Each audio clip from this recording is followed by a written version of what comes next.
It's been a busy and active year in the real estate market.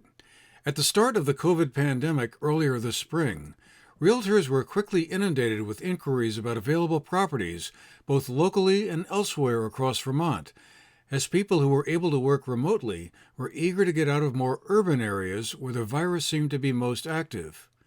But as the year went on, that interest has remained, even as the virus has spread to more rural areas.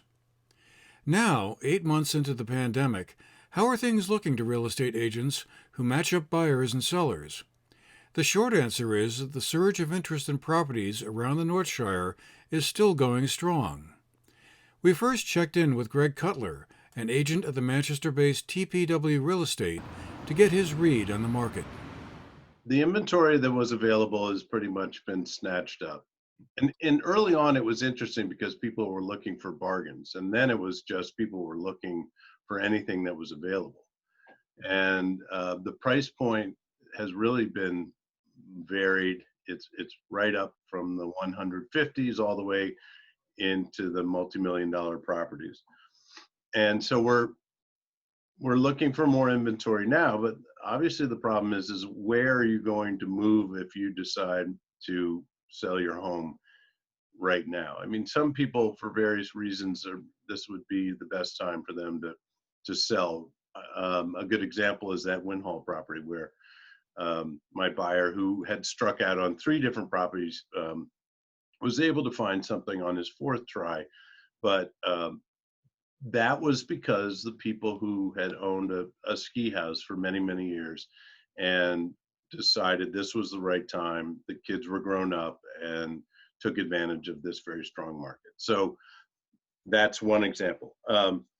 But it's very difficult to make a decision right now to sell, even though the market is crazy, because you're going to be paying a premium for anything that you may or may not be able to find in our area, or even going anywhere else. And then you've got, now COVID is coming back, as predicted. And the next, the long-term prediction for this industry is that we're going to see this same kind of buying frenzy next spring, right through the winter if there's inventory, and then right through the spring and summer market next year, and again, inventory dependent. But yeah, there's things that are coming on, and there's still some things available, but and we're very popular because we've got, for the most part, in this area, high-speed internet, at least along Route 7. When you get further out in the tentacles, obviously it's a little hard to find that, but that's what people are looking for who are coming from other areas, who are deciding to work and live here. Then we chatted with Carrie Matthews, a real estate agent with the William Ravis Real Estate Agency, which is based in Winhall and Stratton. Properties were flying off the market up there as well, she told us.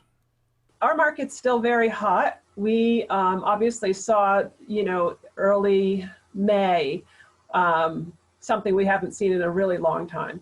And much like after 9/11, people started calling this a safe place. And it wasn't just New Yorkers at this time. It was New York, Connecticut, New Jersey, Mass. We have people here from Florida. I've sold 3 homes to families from California. People are just trying to get out of more congested areas.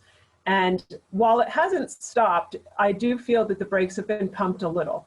There was a big push to get kids into school in September here. So we had a huge push that really started to slow down a smidge once school started.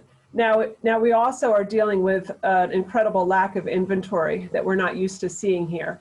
And private home sales were what really went first. People did not want shared spaces. They didn't want even shared, green spaces. They wanted their own private home. They wanted their own yard for their kids. A lot of these folks were coming from cities and very congested areas where they had shared living spaces, as far as a shared doorman, a shared door, and they just wanted everything to be their own and no longer sharing spaces with anyone. So private homes went like wildfire.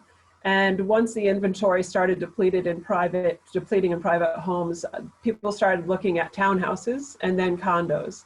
But the market is still very, very hot. The inventory is low, so we're seeing a slowdown because of the lack of inventory. But just for an example, I put a property on the market in Win Hall yesterday, and within 45 minutes, it went under contract for significantly higher than list price. Commercial property is another area seeing some flux and presents a more complicated picture, Greg Cutler said, as retailers in particular try to navigate through the long and short-term impacts of the pandemic.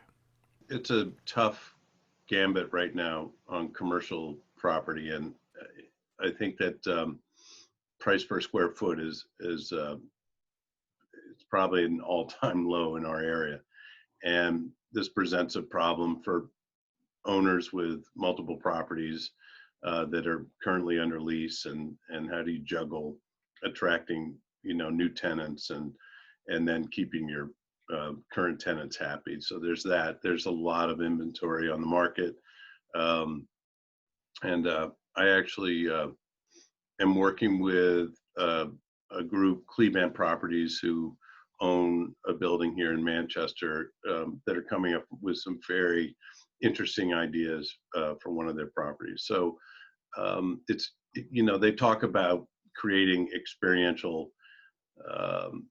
experiences for, retail, for example. And that's something that I think will definitely come to pass. It has to be, you have to have a really good reason to come in and shop. And I personally, there are a lot of things I don't like to buy on the internet that you just want to touch and feel and see whether it actually works or not, and without the hassle of going and sending things back and forth. But we'll see. And again, now COVID's back, and being able to shop in person and things like that are being threatened for another couple of months probably. Will the interest in rural properties in southern Vermont continue after the pandemic is consigned to the history books?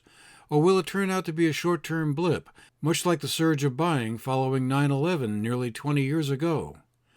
Will remote work be part of the new normal? Or will urban offices return to the way we were pre-pandemic? We'll be finding out more about that in 2021. For the GNAT-TV News Project, I'm Andrew McKeever.